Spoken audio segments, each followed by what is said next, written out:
Waheguru Khalsa, Waheguru Fateh. I woke up at 1:30 this morning thinking about how Gurbaksh Singh is close to death there in India. Now him and also all the brave Sikhs are fighting and dying for this Khalsa Panth so that we can live as Sikhs with freedom. And I want to encourage all Sikhs to protest these atrocities, these unfair practices, the inhumane practices by the corrupt Indian police there in India. Now, I was arrested in India in 2008, and I have some experience with some of these corrupt Indian policemen there. Some false charges that I was arrested, and I explain about all of it in detail in my book. But just briefly, I'd like to relate some of my experiences in that it might help us understand how these corrupt police in India operate and how they work. I was sent to the Amritsar Central Jail there, and after I was released on bail, I was instructed that a trial might take 7 to 8 years. Now, I'm sure many of you are aware of just the complete corruption of the courts there, the Indian police, how they bring the witnesses they want. You never get a fair trial.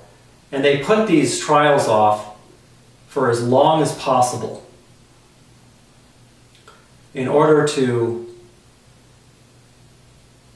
control the evidence in cases, in order to control the outcome of the cases. In fact, the police lose most of these cases there in India when they actually come to trial, because they don't really have cases against people there. They just arrest them as a way to shame them, a way to take them out of circulation.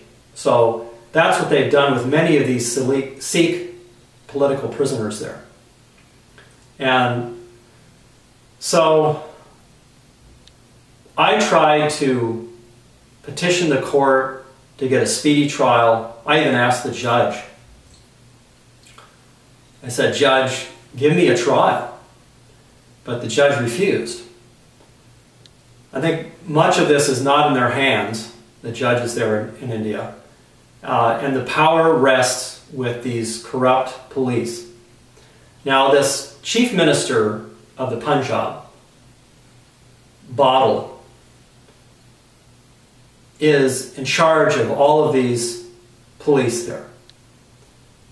He's at the top, and then all of these police officials, there are literally hundreds of them, because I was sent around to try to petition all these different head of police in Punjab, and there's inspector generals. It just goes on, the bureaucracy. And they send you from place to place and get your hopes up that maybe they'll hear your petition, but they never do. It's an all self-justifying system where all of these cronies are linked together and working against Sikhs and the general population, for that matter. They all have big money interests.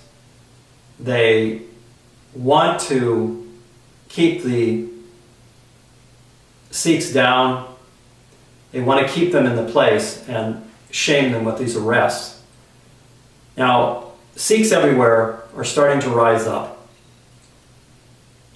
And I really pray that the US government sees the corruption that is inherent in these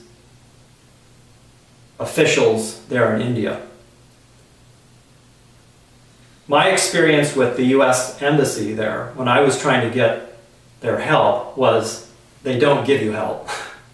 And the US government takes a complete hands-off stance on the dealings with India because they don't want to jeopardize the trade and the economic interests that the United States has with India. That's the bottom line. I went to the American Embassy many times and they said there's nothing they could do, and they didn't do anything for me, to be honest.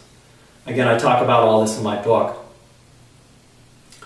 So my feeling is that if we can put pressure on the United States by boycotting Indian goods. Now, I know that that might be a financial burden for people that depend on importing goods to the United States from India. But we should maybe think about this and see if there's a way that we can boycott economically against India, because that's where we're really hurt, is if we start boycotting goods that are particularly tied to the Indian government. Now, Manmohan Singh is the Prime Minister of India, but he's only a Sikh in name.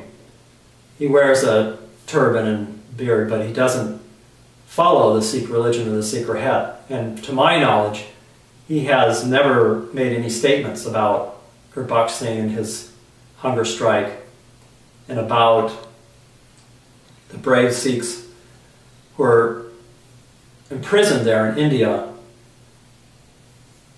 by false charges, political prisoners that are still imprisoned there. I think many of them are there in this Amritsar Central Jail.